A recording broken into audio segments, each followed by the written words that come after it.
Obviously, we came Monday, and we're once again looking at this budget from the standpoint of our position is and always has been. Let's look at a budget. Let's look at a budget that is full and complete in all areas of state government. They, of course, have brought forth one that's worth about $313 million, and which is certainly less than complete. And I think this will continue to be a contentious issue as we walk forward.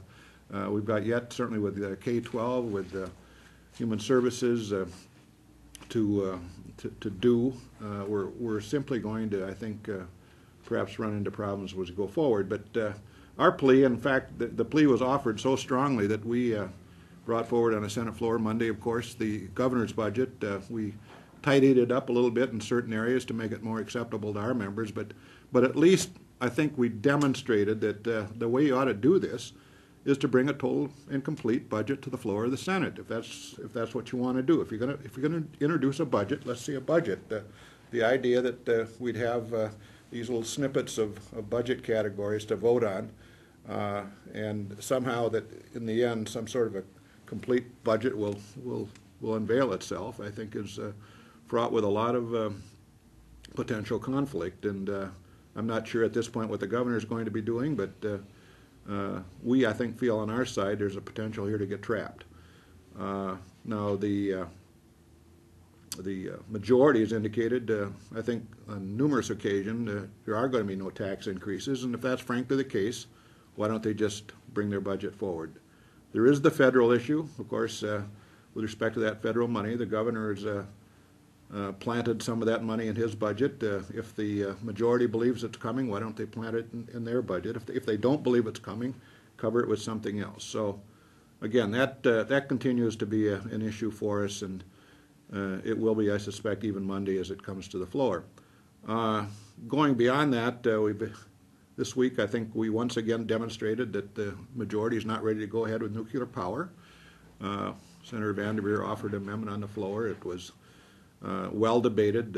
Finally, of course, Senator Sparks progressed that bill, but I think it was fairly obvious that their caucus and their demeanor with respect to nuclear power is not one that suggests we ought to go forward in that direction. Yet I think they failed to offer us any sort of baseload power options that might otherwise be used, including coal, which was in fact debated on the floor of the Senate this week, and Senator Rosen's amendment was defeated. So we continue to barter on these things and go back and forth. The jobs bill, of course, came to the Senate Tax Committee last night. Even Senator Bach suggested he didn't know if it was going to produce jobs or not, and we don't either. I would say I think that generally speaking, most of us like the angel investor tax investment tax credit. That's a good thing. That it puts us into a more competitive situation with neighboring states and as well as states across the country for the emergence of new industry. Beyond that, the bill is simply loaded with TIF and things like that, which may, in fact, produce some jobs. The Mall of America, I would give some credit to in terms of having greater potential. But beyond that, I'm not sure it's a jobs bill. We would far rather see a jobs bill enveloping issues related to tax reduction and improvement in business climate. There's simply no question about that. And insofar as I'm aware, there's none of that in that bill. And we'll look at it a little harder on Monday, but I'm not sure that jobs bill represents the kind of bill that's frankly going to move Minnesota forward. So again, we'll debate the issue of tax climate, business climate in every respect, and that will be our jobs bill mantra. To say that the federal health care bill is no gift from Washington to the state of Minnesota. We're going to get a bill from Washington in 2012 and 2013 of almost $1 billion. And when you add that to our current projected deficit of $5.6 billion, which is a very optimistic view, that puts us at $6.6 billion that we will have to find in next biennium's budget. There's no gift there to families either, with the projected 10 to 13% increase in premiums for those that currently carry insurance. Some folks that don't currently have insurance will now be forced to buy insurance, so there's an impact there. And of course to our businesses now which will be mandated to procure and provide insurance. If you look at the state of Minnesota, according to healthcare rankings across the country by the United Health Foundation, Minnesota ranks third for the least number of people that are uninsured.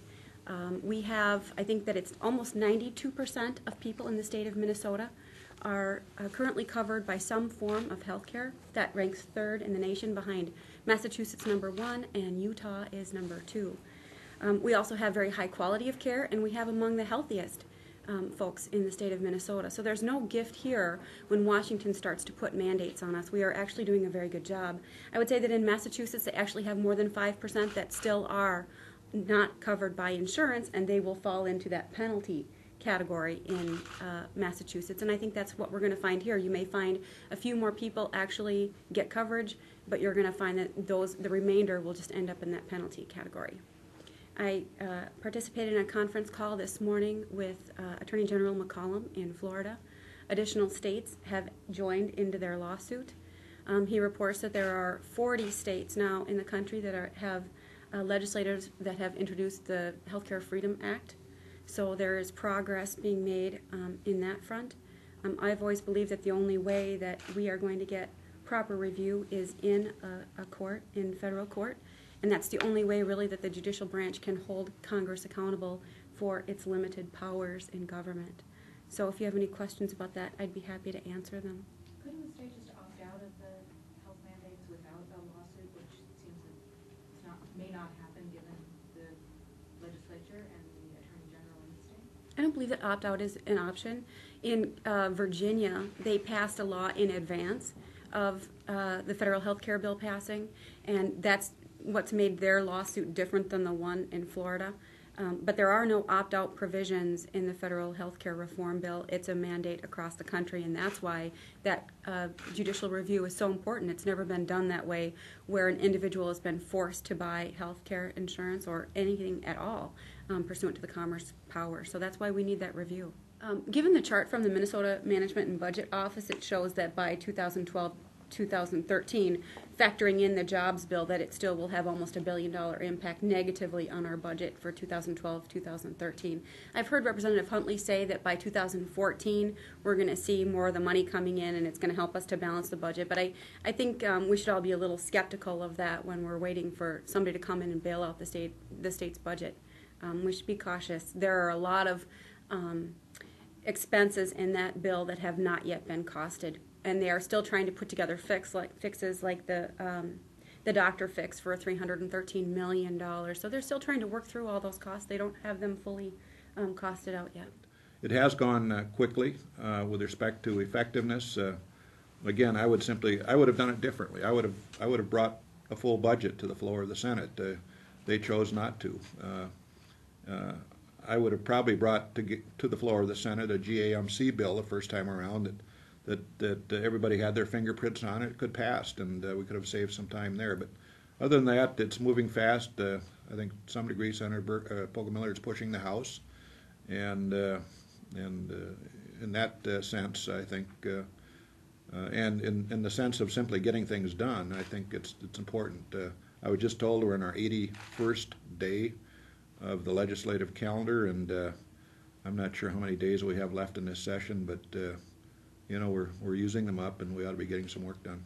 I would point out one other thing, and that's that there were over 100 bills that minority members submitted and asked for hearings on that we were denied hearings on. So it might be productive, but it has not been the most cooperative from the viewpoint of the leadership. We've got a lot of bills out there, and for some reason, day after day, general orders list after general orders list, we have tiny fragments of Republican bills that occasionally show up, but you know, we're part of this process too, and as we go forward, we want to see some of our bills on that list and those bills brought forward. They're good ideas as well, and they've passed out of committee and ought to be recognized on the floor for passage.